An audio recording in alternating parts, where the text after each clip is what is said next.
Hello, today I'm going to tell you how I cleaned my engine bay and share a small appearance upgrade.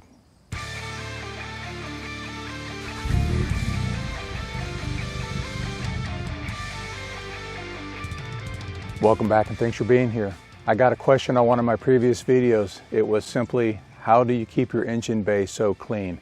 And I think the truth of it is I really don't. I guess whenever I clean the car from time to time, maybe once a month, once every other month, I'll run a vacuum cleaner over the fabrics, particularly on the hood liner. Anything that I can just suck some dust off of.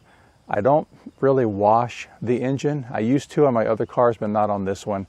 And so this engine, you might know, has 104,000 miles on it, and I have never done a deep cleaning on it until now. So now you will see it in a very clean state.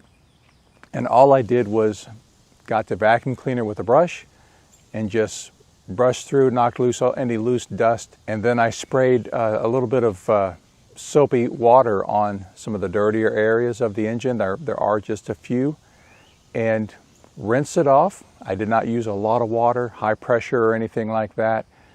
Then I got a leaf blower, blew it kind of dry, and then I took it for a drive, got the engine nice and hot to bake it all out, and that's it. That's all there was to it. So I don't put a lot of effort into keeping the engine clean. I think the seals around the engine bay do a really good job of keeping stuff out. Now, if I lived on a dirt road, that might be a different problem. But here in the city where I am, pollen sometimes is a problem, but like I said, I just wipe it off, vacuum it maybe, and that's it. For the appearance upgrade, you might have noticed that I've added what's known as a European lower engine cover, and it is a very simple upgrade to install. Mine came as a kit. There's a little ball socket thing. I don't even know what to call it. I didn't even research it.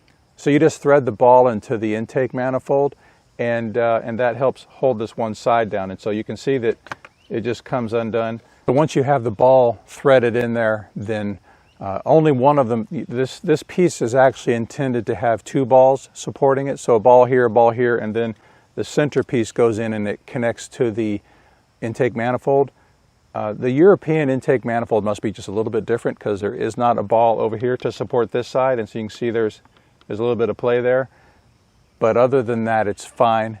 The ball mount on the US intake manifold is in a different location, so therefore you can't use it.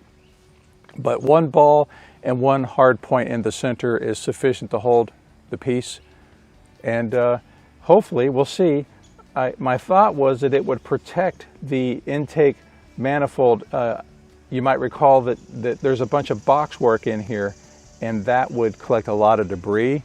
And my hope is that having this in place might protect the intake manifold from collecting so much debris. We'll see. At the very least, this will keep it to where you can't see it, and then I'll just remove it from time to time to clean underneath it because I like it to be clean. Somebody said that it's not removable, that once you click it in place, you can't get it out, but it's not that big of a deal. I can't show you with this main engine cover in place, but the little slot, the little piece that goes in there, all you got to do is just run your finger down there and then press a release tab, and then the whole thing just lifts right off, so it's easy. Yeah, there's bound to be something that I have forgotten to say. There almost always is. Let me know, and I will be glad to answer any questions that you might have. Thanks for visiting, and I'll see you next time.